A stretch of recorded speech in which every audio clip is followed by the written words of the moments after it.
Hello, welcome to our discussion of Chapter 3, The Deep Structure of Culture, Lessons from the Family. In Chapter 3, we're going to be discussing the first of the deep structure institutions, that of family.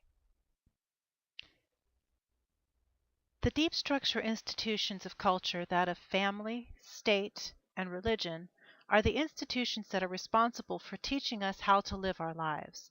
They tell us what is important, what to strive for, how to communicate, and how to behave. These these institutions are those which teach us the lessons that we tend to hold dear for the rest of our entire lives. The lessons learned from these particular institutions are more likely to guide and define who we are for for our entire lives, and we're more likely to pass these lessons down to the next generation. Therefore, the lessons that come from the deep structure institutions are more enduring lessons from the culture. They are less likely to change. They are certainly subject to change, but they're definitely subject to a slower change than lessons learned from other experiences. The membership in these institutions constitute the most important parts of our personal identities. They are what we identify with before we identify with other things. We identify with our family over political institutions. We identify with our religions more than perhaps the school that we attend. In Chapter 3, we are going to discuss the primary of the deep structure institutions, that of family. Family is considered the primary deep structure institution because it is often the first exposure to culture and the most lasting. It is difficult to define family as it comes in many different shapes, forms, and sizes, and varies from culture to culture. Your textbook offers the definition seen on this slide. Any sexually expressive or parent-child or other kin relationship in which people, usually related by ancestry, marriage, or adoption, 1. Form an economic unit and care for a young. 2. Consider their identity to be significantly attached to the group. And 3. Commit to maintaining that group over time. For the purpose of studying culture, we focus on two different forms of the family, nuclear and extended. While families in all cultures will have both nuclear and extended family members, the relationship with and the responsibilities of these family members differ. When we refer to either a nuclear or extended family structure, we are referring to the roles and responsibilities that are expected of each type of family member. In the nuclear family structure, the focus is on the smaller, more immediate family unit. This will usually consist of one or two generations who, by blood or by law, have some kind of direct connection, such as parents and children and/or husband and wife. In cultures that favor the nuclear family structure, the nuclear family usually lives apart from the extended family members, such as grandparents, aunts, uncles, cousins, etc. The nuclear family unit is solely responsible for providing the basic needs for their family members.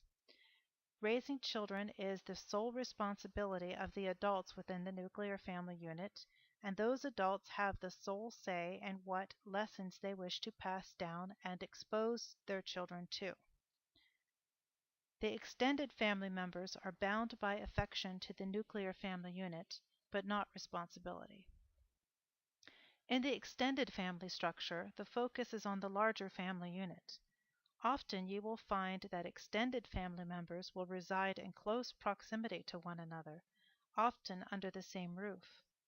The responsibility of the maintenance of the family is extended to all persons within the larger family unit, so that all members of the extended family unit are responsible for providing for the basic needs of all the others within the larger family unit.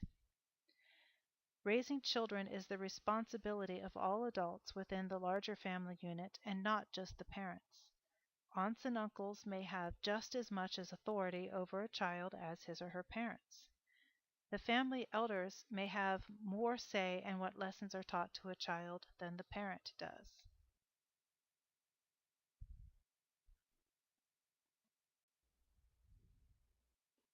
Globalization is changing the face of the traditional family and the lessons that are taught by families all over the world. As individuals become more mobile and leave their homelands for immigration or travel, and as people are able to socialize via technology regardless of the barriers of distance, we see an increase in the amount of interracial and intercultural marriages. As a result, more children are being raised with the influence of more than one culture. These children become bridges between cultures as they are able to relate to persons from both cultures in a native way and bring both sides together in both body and understanding. The more of these types of bridges that exist, the more traffic will cross these bridges, thus increasing cultural interaction and understanding.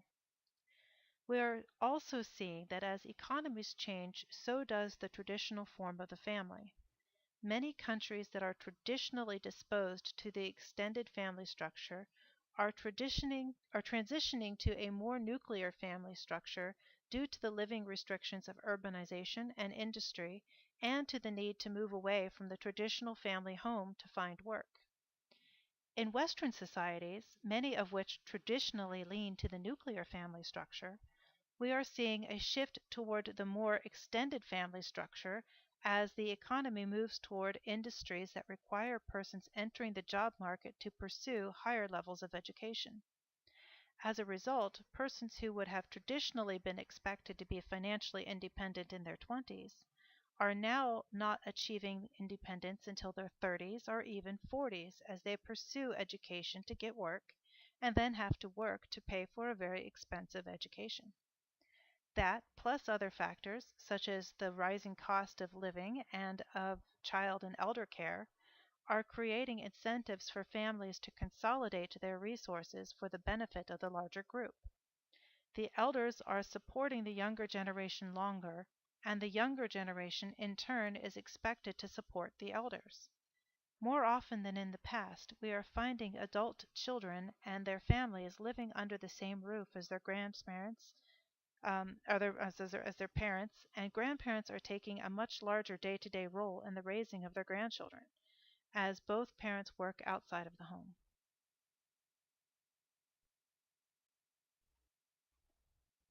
The increased sharing of culture via mass media also affects the lessons that families teach. When we are exposed to ideas beyond those traditionally taught to us by our culture, we tend to selectively incorporate those ideas into our lives and pass them on to our children. Thus, ideas such as individual responsibility and independence that are prevalent in Western cultures affect the ideals and even the traditionally extended family structures of the Eastern cultures, while the emphasis on family and the stability of extended family structures may appeal to the traditionally nuclear family oriented Western cultures who are looking to reduce the stress and instability of their fast paced societies. Economic conditions sometimes create a need for one or both parents to leave the family residence in order to find work to provide for the needs of the family. When this happens, the family dynamics change, and the remaining family members take on roles that may not have been expected of them traditionally. For example, the father in a nuclear family leaves the home for an extended period of time, leaving the children to be raised by their mother. The mother must take on the role of the disciplinarian and day to day decision maker, a role that, in many cultures, traditionally belongs to the father. After some time, the mother becomes accustomed to that role, and the children see her as the family authority rather than the father, even after the father returns. This changes the gender and family role expectations that the children will take with them to their own families when they are adults, thus changing the cultural lessons of that family forever. When such situations become commonplace in a culture, it can affect widespread cultural change and not just be limited to one family and its descendants. Another example would be a family where both parents have to leave the family unit in order to find work, and the children are left to be raised by their grandparents. As the elderly hold cultural ideas that are representative of the ideas of their time, they will teach those ideals to their grandchildren, essentially erasing the effects of any cultural changes that occurred during their parents' generation. The grandchildren will then hold more traditional cultural beliefs than they otherwise would have, slowing the natural progression of cultural change, and potentially creating a generation in conflict with the cultural changes of the generation directly before them. Now let's take a look at the basic functions of the family unit. First, reproduction. In order for a culture to endure, they must have children to pass the culture down to. The family unit not only creates bonds that are meant to supply those children, but also acts as a nest in which to incubate those children, keep them fed, and teach them what is expected of them as adults in the larger society. It is the responsibility of the family to provide for the young, but also to teach the next generation how to provide for the needs of the generation after. Elders teach children economic responsibility and the value of work by example. When you saw your parents come home from work exhausted so that you could have a place to live and food to eat, you saw that you must also work to provide the same for your future family. When you watched your parents make decisions on how to spend their money, for example, home repairs versus vacation, you learned that money is exhaustive and that you must balance the needs of the family with your own desires. The family is also responsible for teaching us what is considered normal and appropriate behaviors in our societies, what we should expect from our communities, and what our communities expect from us. In this way, the family is responsible for ensuring that their offspring will be productive rather than disruptive members of society according to the rules of that society. Our families are our first exposure to shared values and ethical systems, such as societal law and religion. It is our family that determines where we will be born, where we will grow up, and what, if any, religious worldview we will be taught. While we may change these things as adults, our first experiences will shape who we are for our entire lives. Your family is your first and foremost identity. When asked who you are, your first response is usually your name, given to you by your family and identifying you as a member of a certain family. Only afterwards might you then describe yourself by your other identities, such as your religion, occupation, organizational affiliation, or etc. Families are Our families also give us our first exposure to and training in communication. We are introduced to and taught our first language. We learn how to use that language to navigate our lives. We learn how to argue. Families are really good at that. How to show affection, what topics of conversation are appropriate in what settings, and what forms of communication are most likely to produce desired results. For example, a heated argument versus a calculated persuasion. For the remainder of this chapter, we are going to examine some of the most common and influential lessons that we are taught by our families. We'll examine variations in how those lessons are traditionally taught in a few selected example cultures. As we enter the world of generalization, I must remind you of the caveats of generalization. We will be examining the common teachings of traditional culture. The current beliefs and practices of persons and families within these cultures will certainly be influenced by these traditional lessons, but they will not necessarily mirror these lessons. Because of globalization, modernization, education, economic situations, and gradual cultural change, there are countless exceptions to the traditional norms within any society. Even nuclear families within a larger extended family structure are prone to display different perspectives. For example, my ex-husband is from Pakistan. He has 4 brothers. 2 of his brothers have raised their daughters with the traditional lessons of that culture. They have been encouraged to seek educations which will further their roles as wives and mothers, rather than to seek professions outside of the home. That said, the other 2, and himself, have encouraged their daughters to seek lives that extend beyond the traditional to include a dentist, an architect, and a police officer. The first lesson that we will examine is that of gender roles. We are first exposed to expectations with regard to gender by watching how our parents behave.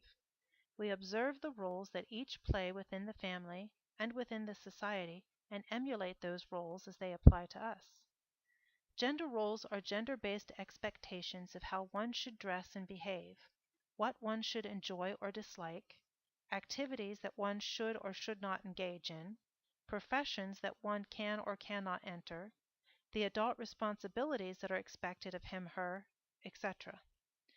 These are learned behaviors that have little to do with biology and more to do with long-standing cultural traditions. Allow me to introduce my son. In this picture, he is about 4 years old. He is now 15 and would be mortified to know that I am showing this picture publicly, so mum's the word. My son has 2 older sisters, and at this time in his life, nothing was more satisfying than being the center of their attentions. Being a flexibly minded individual, I shied away from teaching traditional gender roles in order to allow my children to find their own paths. So when my daughter decided to use her brother as her own personal dress-up doll, he was happy for the attention, and I refrained from any cultural objections. For the first few years of his life, while his exposure to cultural values was limited to what he learned from the family, he was happy to oblige with his sister's games. But as he grew older, he learned from outside sources that this was not the way boys were expected to dress, and that society generally had a negative opinion toward cross-dressing. In fact, it was the very day that this picture was taken that he suddenly, probably in response to something that his other sister said, threw down the fan and said, "This is not appropriate." He never let his sister dress him up again. I share this story with you to illustrate the effect of the family on gender role lessons and how we learn those lessons. Today, my son would not wear dresses and makeup, but hopefully would not be overly critical of a male who did. Let's look at some of the traditional gender role lessons that come from other cultures. First, let's look at the Asian culture. We see that they are influenced by Confucianism. Men are considered to be socially superior to women, and women are expected to be dependent and deferent to the men. Boys are preferred and are expected to take over family traditions, while girls are groomed to become desirable members of other families. The duty of the care for the family also tends to fall to the women. In the Latino society, we see again that males are dominant. Fathers are expected to be strong and authoritarian figures and to make all of the major decisions and go undisputed by the rest of the family. The father is the provider and the disciplinarian, while the mother's role is to educate and nurture the children. Mothers in Latino society are considered sacred. Their roles are considered to be a virtuous stronghold of the family and are highly valued as members of the family. A mother is expected to be willing to sacrifice, to be strong, and to have great perseverance. On the Indian subcontinent, we see that Hinduism has the greatest influence. In Hinduism, males are entrusted to parents by the gods. They are expected to perform the last rites and therefore ensure their parents' peaceful transition of the soul to the next existence. So religiously, it is important to have sons.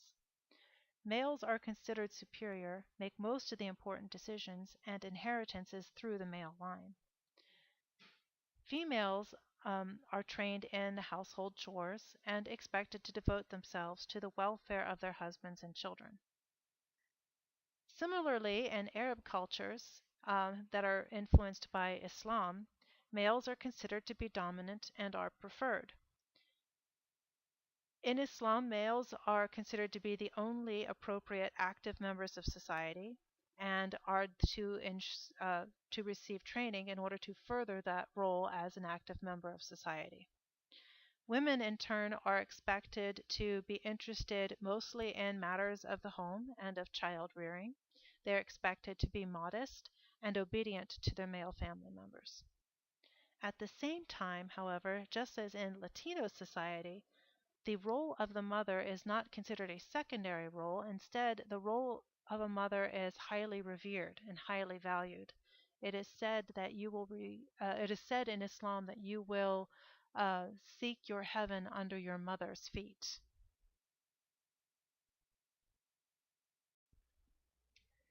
You may have noticed a very striking similarity between all of these cultures. The fact that in every culture males are considered dominant, and that it is the duty or role of the women of the society to nurture the family and devote themselves to that role, while the males are expected to support the family by assuming active roles in the greater society. There is one striking difference between these cultures with respect to the deference given to the role of women in society. Did you see it? While in the Asian and Indian societies women's roles are not considered to be of equal value to that of the men's roles, in Arab and Latino societies the role of the woman is considered sacred and held to a much higher standard than that of the men. While women are still limited to a very specific expectation, women who fulfill that societal expectation are held in high regard. How does this compare to traditional American values?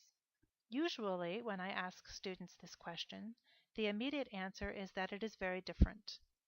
That Americans encourage women to be independent and do not limit their roles in society. At which point, I remind them that we are looking at traditional culture, not modern culture. Traditionally, American gender role expectations are very similar to the traditional values of the example cultures.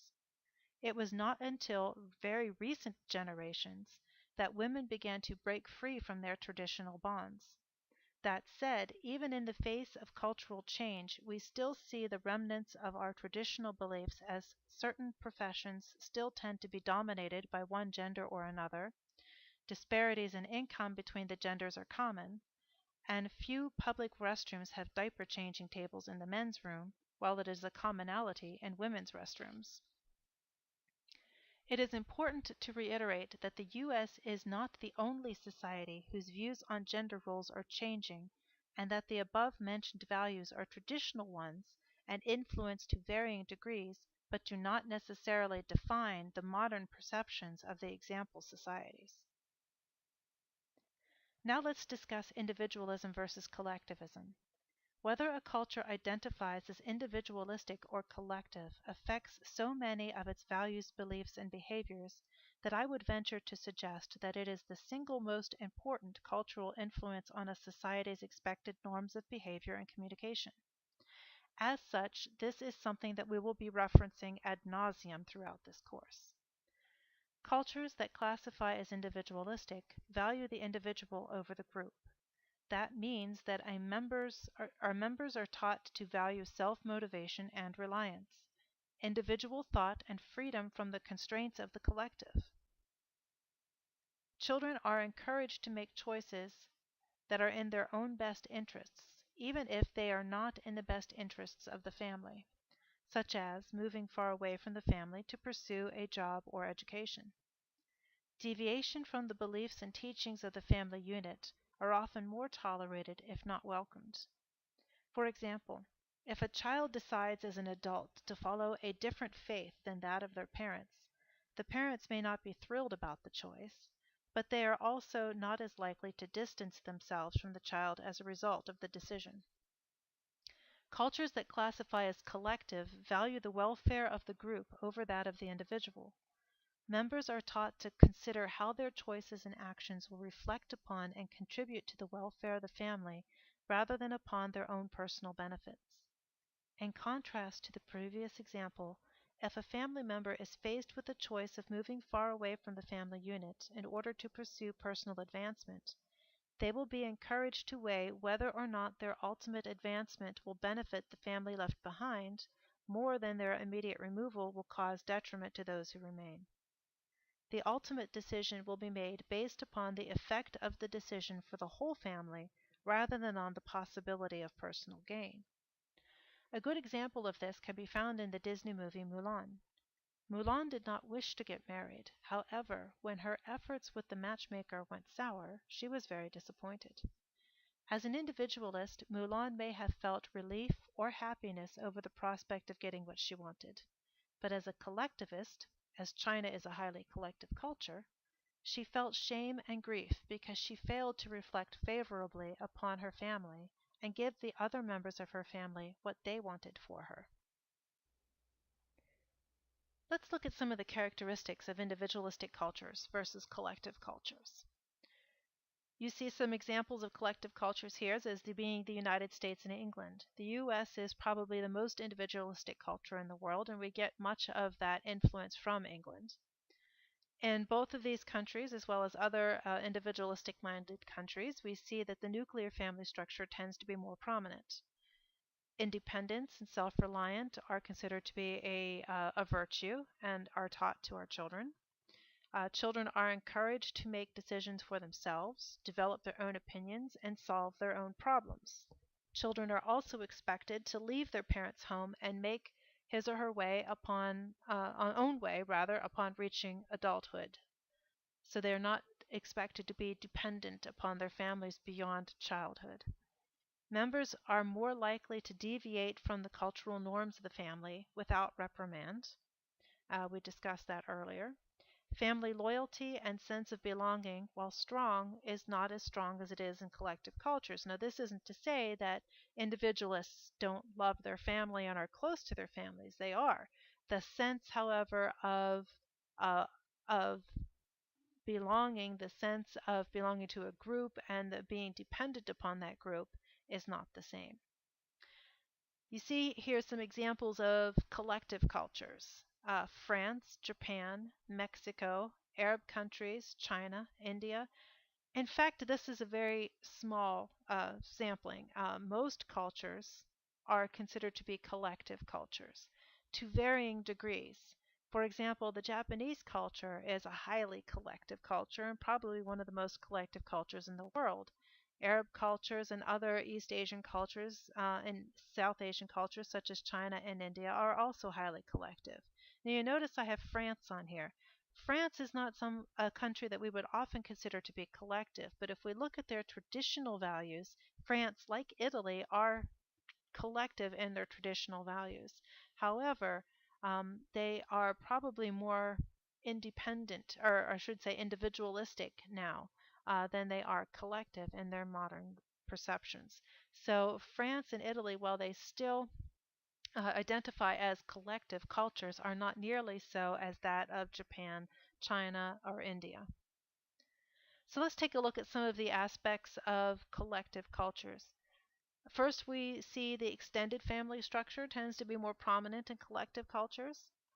We also see, and along that same line, that the care, discipline, and education of the family, or of the children in the family, is the responsibility of the entire family group, the extended family group, and not just that of the parents. We also see that family and group harmony is highly valued. Therefore, the ability to avoid confrontation and promote harmony is valued and taught within those cultures. Members' behavior is seen as a reflection of the worth of the group. So if someone in the family does well, it is considered to be the accomplishment of everyone in that family. So everyone will be congratulated for that person's accomplishment. Meanwhile, if the same person or another person within that family does something that is not worthy of congratulations, if they do something that is considered to be a negative, that is also going to reflect negatively upon the entire family and not just of the person who engaged in the negative behavior. Feelings of loyalty and to the family are intense and they tend to outweigh other loyalties, meaning that my loyalty to my family is going to be more important than my loyalty to my job or to my country or to any other group that I may consider myself to be a part of. Now let's take a look at how cultures relate to and value their elders. What you see on this slide are commonly accepted beliefs about how the U.S. culture approaches their elderly, as opposed to how many other cultures relate to their elders. These are so common, in fact, that I guarantee you that if you interact with persons of other cultures, this subject comes up, this will most likely be what you are going to hear from them. So let's take a look at it. Much of the rest of the world believes that in the United States, youth is prized and there is an emphasis on staying and looking young. I agree that that's probably true, but I have seen this in just about every other culture of the world as well. Young persons often avoid interacting with the elderly. We hate our grandparents, they freak us out. The elderly are segregated from society and enter retirement communities and convalescent homes instead of moving in with their children. It is a fact that we have convalescent homes and retirement communities to much greater extent than many other cultures do. On the flip side of that, and many other cultures, and you see a few of them listed here, the elderly are revered and seen as reservoirs of wisdom and knowledge. They are given the last say in the family discussion. They are given deference in just about every decision, not just socially, but also even in the business world and in the educational world. Family position is determined by age. So, again, a family elder is going to be at the head of the family, and they are going to make the ultimate decisions for any family member. Family elders are treated with extreme respect and deference. As family members age, they are cared for and reside with the younger members of their household. In many other cultures, particularly collective cultures, retirement communities and convalescent homes are rare, if not completely non-existent. So, how do these generalizations about Americans make you feel? Do you feel that they are fair and accurate? Personally, I feel that these are overly harsh characterizations and are not accurate representations of how we value our elderly, even if there is some truth to the observations. The key to understanding differences in behaviors toward and of our elderly is not in assuming that we hold less value for them, but in understanding the role of individualism in our society. As an individualistic society, we encourage our children to seek their own paths and be independent of their parents. Parents want their children to make their own decisions and seek lives that are separate from their own. Remember that our elderly are products of this same cultural mentality. They don't just want independence for their children, they also want it for themselves. They are individualists too. The American elderly often choose to enter retirement communities rather than be dependent on their children because they want to maintain as much of their own autonomy as possible as they age. They would rather pay for assistance from a stranger than take it from their relatives for free because it gives them a sense of power and control over a situation in which they might otherwise be completely dependent. Another aspect of individualism is the encouragement to pursue socialization and interests outside of the family unit. Again, this is not limited to the younger generations. The elderly do not wish to socialize only with their younger family members. They want to engage in outside activities with people that share the interests and experiences of their generation. Therefore, living in a community or home where they are able to have that socialization without the difficulties in transportation that can be an impediment at an advanced age appeals to many elderly. As I age, I am seeing this play out more and more. Both of my grandmothers were offered homes with their children once they were no longer able to live on their own, and both refused the offer in favor of living in retirement communities. This is not to say that this is true of all American elderly, or that some families do not abuse the retirement home system. It is also not accurate to say that the system exists due to an overall cultural dislike or disrespect toward the elderly. It is important to note that many of the other cultures that we saw where the elderly appear to be more revered and to have a greater role in society are collective cultures. And therefore, the role that the elderly play in this society have to do more with the cultural mentality and the concept of the group than it maybe does the fact that the elderly are just more loved or more cared for. Another important lesson for which the family is the primary teacher is how to appropriately and effectively interact with persons outside of the family. As culture defines social norms, it affects these teachings. One such lesson is how to approach aggression.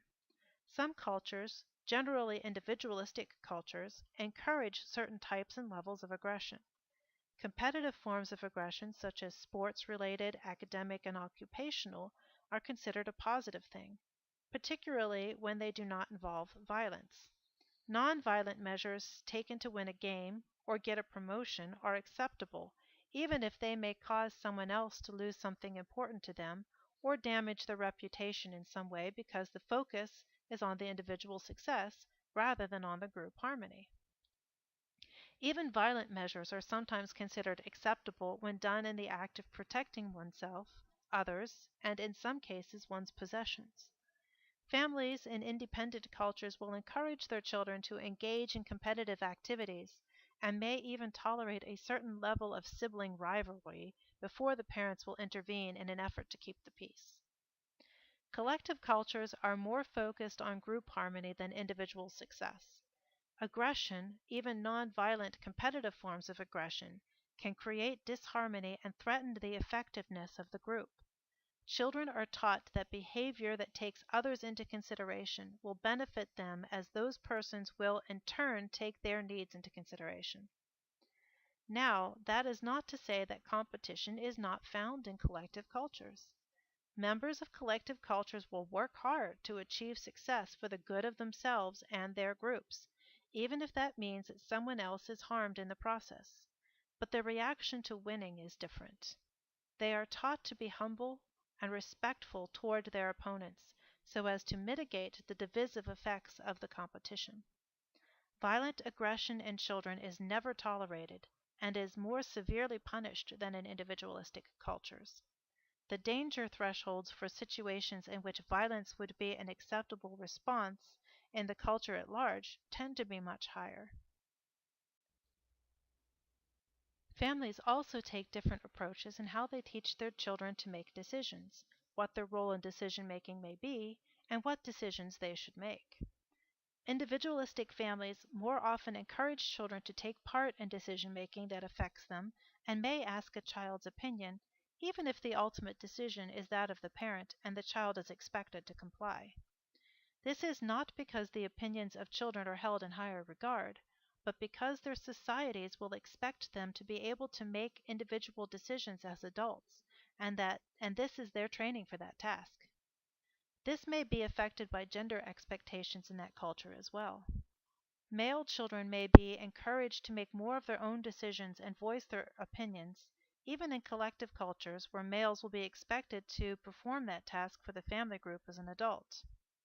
Whereas females are less likely to be asked to participate in the decision-making process, as that it is not their expected role in the family group as an adult.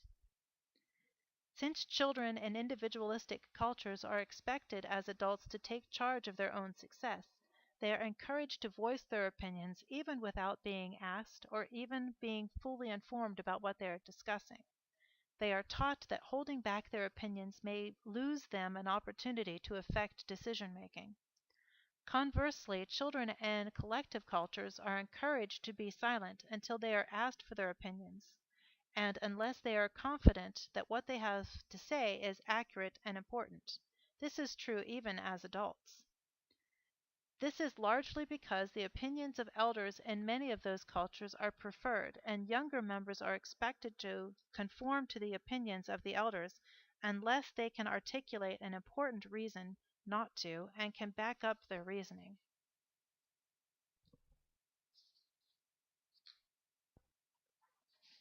While the lessons from the family are much more numerous and pervasive than the few that we have looked at in this chapter, these selected examples are sufficient to illustrate the importance that the family unit has in the creation, protection, and proliferation of culture. It is because of this important role that the family is considered a deep structure institution of culture.